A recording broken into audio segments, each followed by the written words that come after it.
Seigneur, merci pour ta divine et glorieuse présence. Nous sommes là pour toi, Esprit de Jésus. Viens prendre le contrôle, Papa. Viens réagir, Papa. Viens te manifester, Papa. Viens, Éternel des armées. Donne gloire à ton nom. Merci, Saint-Esprit. Louange à toi, Père. Au nom de Jésus. Amen. Alléluia.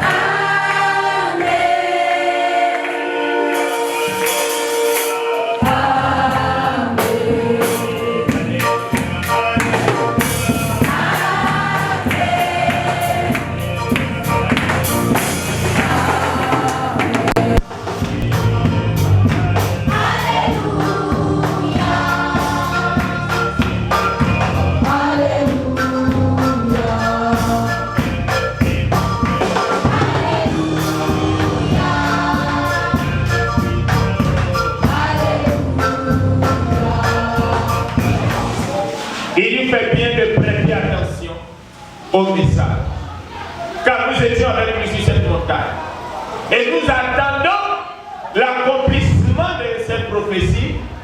Nous attendons que cela arrive parce que la prophétie est comme une lampe qui est allumée. La lampe nous permet de tenir en attendant que la lumière du jour vienne. Quand la lumière du jour vient, on éteint les lampes. Amen. Mais la prophétie est la lampe qui nous permet de tenir dans les temps d'obscurité, les temps de difficulté.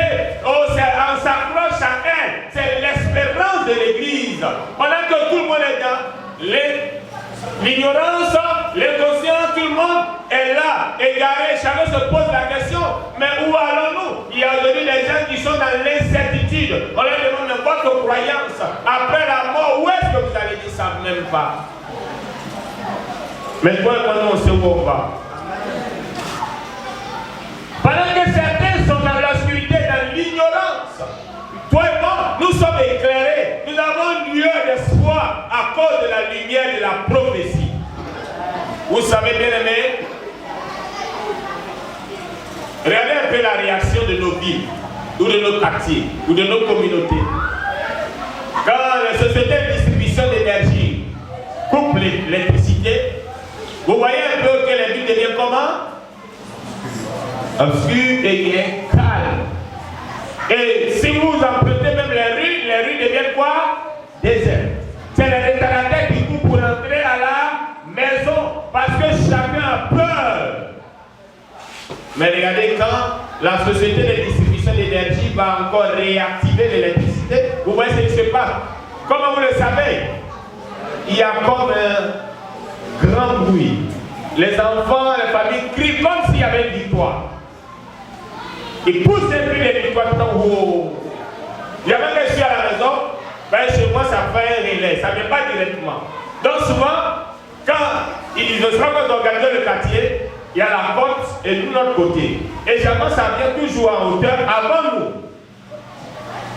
Et donc quand j'entends, wow, tout de suite j'attends dans la minute du sud de voir ma lumière s'allumer. Et alléluia. Mais les gens crient victoire parce que quoi? Il y a la lumière.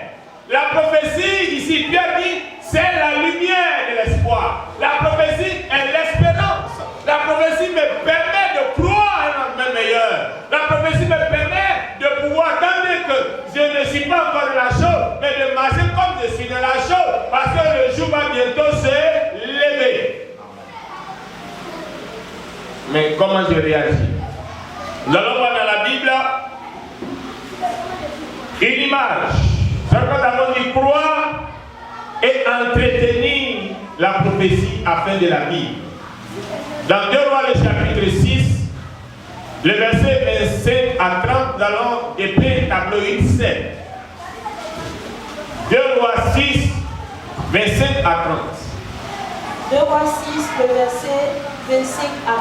Oui. Il y eut une grande famine dans Samarie. Il y eut une très grande famine dans la ville qu'on appelle Samarie. Et ils lacérèrent tellement qu'une tête d'âne valait à 20 cycles d'argent. Oh, tellement la famille était grande. Et que pour avoir la tête d'un âne, le prix avait, je dirais, multiplié. De sorte que personne, tout le monde ne peut pas s'offrir le luxe d'avoir la tête de l'âne. Et le quart d'un quart de fiente de pigeon, 5 cycles d'argent. L'homme donne la monnaie. Nous allons voir l'image chez nous quand il y a la crise. Nous avons connu une crise de sorte que la boule d'atelier qui coûtait 100 francs était remontée à combien?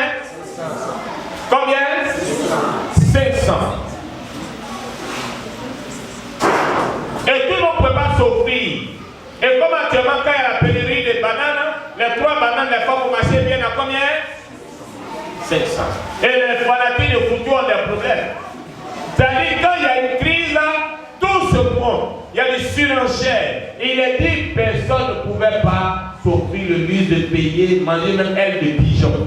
Il y avait même aile de pigeon. Même payer aile de pigeon, ça coûtait cher. Il avait tant d'avant dans ce pays. Oh, bien aimé, il y a eu un tas de difficultés. C'est là qu'est née une particularité que j'ai aimée, qui resserre mes habitudes. Vous savez, quand on dit que les enfants, certaines choses restent dans l'habitude des enfants. Il y a une difficulté de sorte que mon père, chaque fois son souci, c'est comment de prendre le sac de riz à la maison. Et alors, quand on fait brûler le riz, on met de l'eau dedans et on mange. Parce qu'il fallait traverser un moment qu'il avait brûlé. Et de là est né ce que j'appelle le caviar. L'amour pour le riz avec l'eau.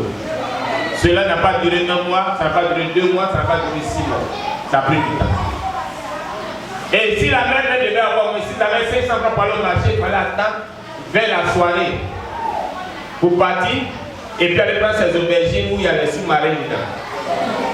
Donc du coup, on dit dans ma langue adébatinzoué, c'est-à-dire si tu ne veux pas, quand tu vas voir la chenille, là, si la sauce a t'énervé, tu vas l'enlever, mais tu as vu son eau. Parce que ces gens ont pu préparer l'aubergine. Et c'était comme ça. Et il y a des moments, et en Samarie, il y a eu ce temps comme ça, c'était tellement difficile que les gens ne pouvaient même pas trouver à manger. On continue. Et comme le roi passait sur la muraille, et voici que le roi un jour se promenait sur la muraille pour voir la population affamée, affolée, affaiblie par la faim. Une femme lui cria. Il y a une femme qui va crier au roi, ô roi. Sauve-moi, ô roi, mon Seigneur. Roi, mon Seigneur, s'il te plaît, sauve-moi. Il répondit. Si l'Éternel ne te sauve pas. Le roi m'a dit, si Dieu ne te sauve pas. Avec quoi te sauverai-je? Avec quoi puis-je te sauver? Dis à quelqu'un, si l'Éternel ne te sauve pas, qu'est-ce que l'homme peut faire pour toi? Il y a des moments là, c'est comme ça. Si Dieu n'a pas intervenu, l'homme ne peut rien faire pour toi. Et la famille était telle que le roi était impuissant là. Statistiques, son ministre de l'économie, le ministre du budget, le ministre des affaires extérieures et intérieures. Tous les ministres n'ont plus de stratégie, n'ont plus de topo. Les techniques, c'est fini tout ça. Les accords internationaux, il n'y a rien, chacun se gère. Une famille mondiale. Le roi même n'a plus de stratégie. Maintenant, ta population, tu dis sauve-moi. Il dit, mais si l'Éternel Dieu que nous on adore ne te sauve pas, moi, on ne veut pas voir pourquoi. Oui, continue. Avec le produit de l'air ou du pressoir. Et le roi lui dit. Qu'as-tu? Elle répondit. Cette femme m'a dit. Donne ton fils. Nous le mangerons aujourd'hui. Et demain, nous mangerons mon fils. Nous avons fait cuire mon fils. Et nous l'avons mangé.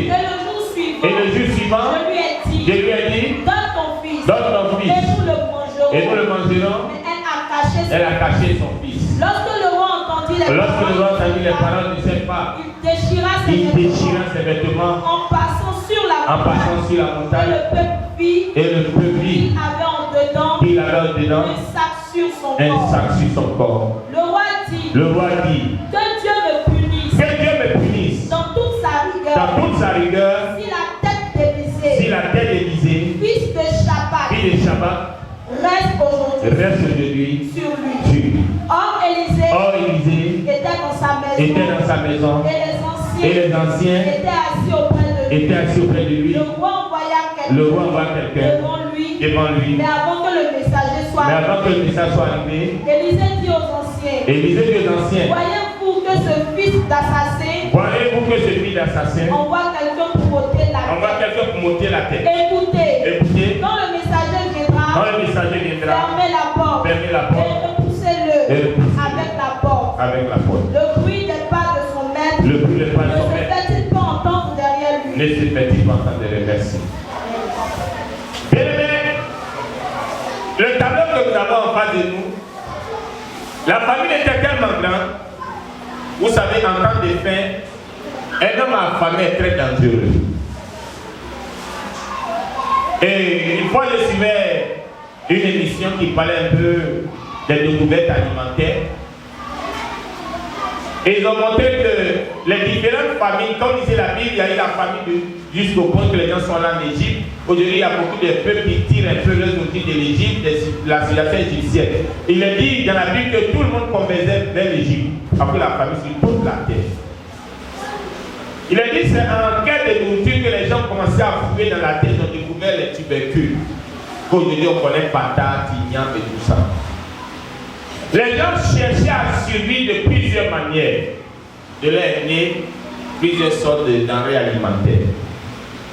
Il y a des nourritures, les gens ne mangeaient pas auparavant chez eux. Les gars, la famille doit essayer pour voir. Quand il y a eu les premiers qui ont essayé, ils ne sont pas morts, d'autres ont mangé. D'autres aussi ont mangé, ils sont morts. La Bible dit, Dieu dit, et la même dit, Dieu travailla 6 jours et il se reposa. C'est-à-dire la prophétie et le travail vont ensemble. Une femme priait pour enfanter et ça faisait des mois. Et elle dit, son mari me dit, monsieur le pasteur, Dieu a révélé que ma femme aurait un enfant. Nous prions pour ça, mais demande à ta fille où est-ce qu'elle dort dans la maison. Ça faisait 2 ans, il ne faut pas chambre commune. Elle doit pas, monsieur doit pas, mais elle attend un enfant. Alléluia. Dis à quelqu'un de bien travailler pour que l'enfant vienne. Je lui ai dit, ma fille, il n'y aura pas 2 vierges mariées, bien que tu es disqualifié dans l'ordre des vierges. Donc, il ne faut pas faire mentir Dieu. Dieu a dit que tu auras un enfant. C'est la loi de la sémence et de la moisson. Dieu a dit que tu seras un grand cultivateur. Que tu seras le cultivateur le plus riche. La Bible dit, Isaac a semé à Guérin. On dit Guérin est un terme maudit, pauvre. Isaac a travaillé la terre. Et puis la terre lui a donné la richesse. Dieu dit, ah, tu seras un pasteur.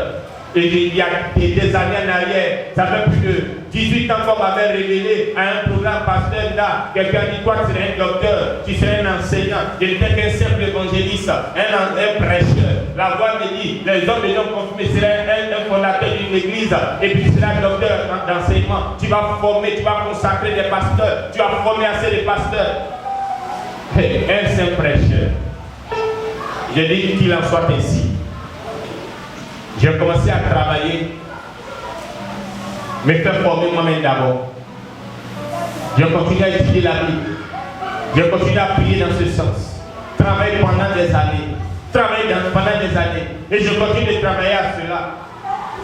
Et cela a pu passer, réalisé 18 ans après. L'année passée. Il y a des gens qui ont reçu une prophétie, mais ils ne travaillent pas dans le sens de la prophétie.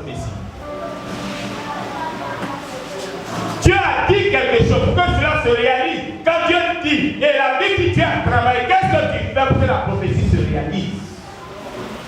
J'ai dû croire et entretenir. Voici quelqu'un, il ne croit pas. Regardez Joseph. Joseph dit à Pharaon, quand Pharaon expliquait son rêve, Joseph dit à Pharaon, et regardez le païen, il va dire à Joseph, je crois en ton rêve, je t'établis comme intendant. Fais comme tu as vu.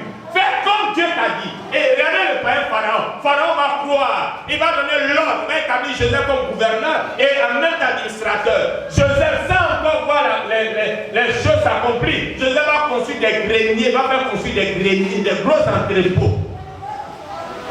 Et déjà, avant même la famine, déjà, ils vont commencer à magasiner les aliments. Vous voyez, quand quelqu'un croit, comment il se comporte? Quand quelqu'un croit à la prophétie, vous voyez comment il se comporte? Aujourd'hui, il y a un comportement de quelqu'un qui se plaint. Dieu a dit les choses, mais Dieu a dit, mais tu fais quoi pour que la prophétie? Comment tu entretiens la prophétie? Est-ce que tu travailles dans le sang de quoi un jour la prophétie s'accomplit? Il a dit la prophétie d'abord une lumière. Avant que le soleil ne vienne, il faut d'abord mettre un minimum de lumière. C'est un minimum de grâce. La prophétie met un minimum de conditions pour rentrer dans la plénitude après.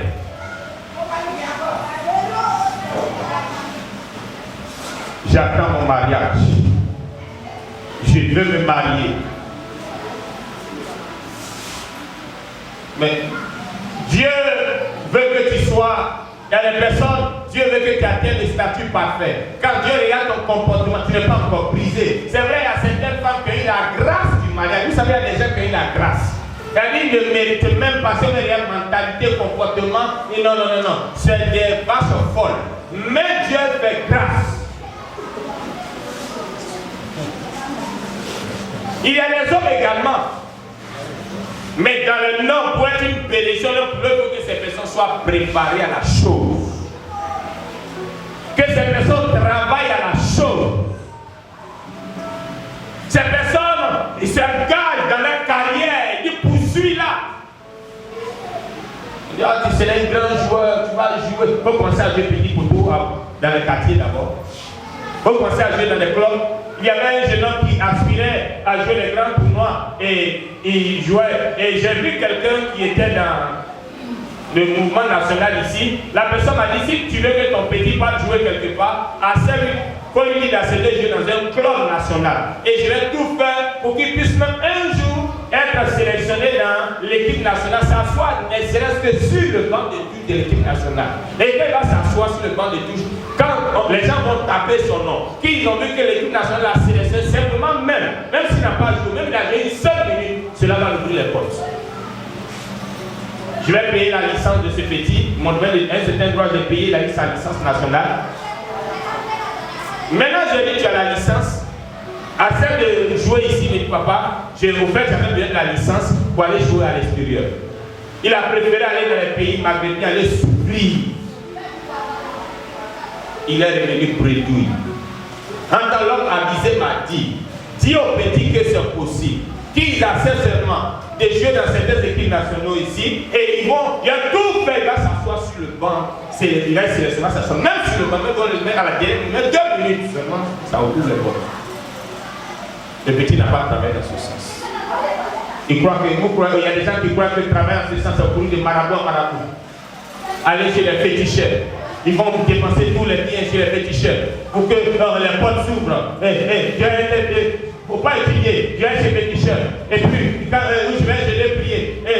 Et puis, je serai premier de ma classe. On t'a dit, sera premier. Travaille pour devenir premier de ta classe. Et ce petit a préféré plutôt avoir recours aux moyens occultes. Il a dit qu'il synthétise. Il est dans tous les cours où il y a les prophètes de Dieu. Il a même dans où il y a les prophètes du diable. Parce que pour lui, à tout prix, il a rêvé. On lui a dit c'est un grand jeune. Il doit aller en Europe. Il a coupé avec moi. Un jour, ils ont cassé son pied quelque part.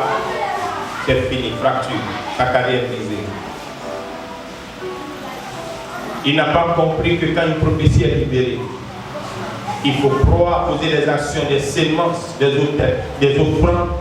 Et après, il faut prier dans ce sens. Et troisièmement, il faut travailler dans ce sens. Engage ta vie à travailler dans ce sens. Pour que tu puisses dire, j'ai cru, j'ai engagé ma vie dans ce sens. Ça m'a pris des années, mais j'y suis arrivé par la grâce de Dieu. Je ne sais pas ce que Dieu a dit sur ta vie. Mais je te pose la question, est-ce que tu es engagé dans la carrière? Parce que sur la prophétie, c'est s'engager dans une carrière. Est-ce que tu es engagé sur le chemin de la prophétie? Est-ce que tu es dans la bonne direction? Dieu ne s'est pas contenté à penser. Dieu ne s'est pas contenté à dire. Mais la Bible dit il a travaillé, il a prié. Il a travaillé, il a prié. Alléluia. Il a travaillé, il a prié. Et la quatrième clé d'entretenir, c'est développer une relation étroite d'entrer dans la prière avec ton homme de Dieu. 2 Chroniques 20. Développer une relation étroite dans la prière avec ton homme de Dieu. 2 Chroniques 20. Développer une relation étroite d'entraide dans la prière avec ton homme de Dieu. 2 Chroniques 21. Le lendemain, ils se mirent en marche de grand matin pour le désert de Tekoa. Oui. À leur départ, oui. Josaphat se présenta et dit. Josaphat se présenta et leur dit. Écoutez-moi. Écoutez-moi. Judas est habitant de Jérusalem. Judas est habitant de Jérusalem. Confiez-vous en l'Éternel. Confiez-vous en l'Éternel. Votre Dieu. Confiez-vous en l'Éternel, votre Dieu. Et vous serez affermis. Et vous serez affermis. C'est à deux niveaux. Pour la foi, pour le salut au ciel, crois en Dieu, confie-toi en Dieu, et puis tu seras affermi. C'est ça? Allez. Confiez-vous en ces prophètes. Confiez-vous en ces prophètes. Et vous réussirez. Ici, là, pour réussir. Il a divisé en deux. Ce matin, l'ancien Jean-Baptiste m'a trouvé au bureau et il m'a partagé un témoignage. J'avais encouragé les personnes dans la période de Pâques à ne pas voyager. Après tout, il y a certaines réalités. Mais je lui ai dit, ton jour tu as choisi là, décale-le. Mais viens tel jour avant de partir, trouve-moi au centre de prière. Il faut que je prie pour toi avant que tu partes.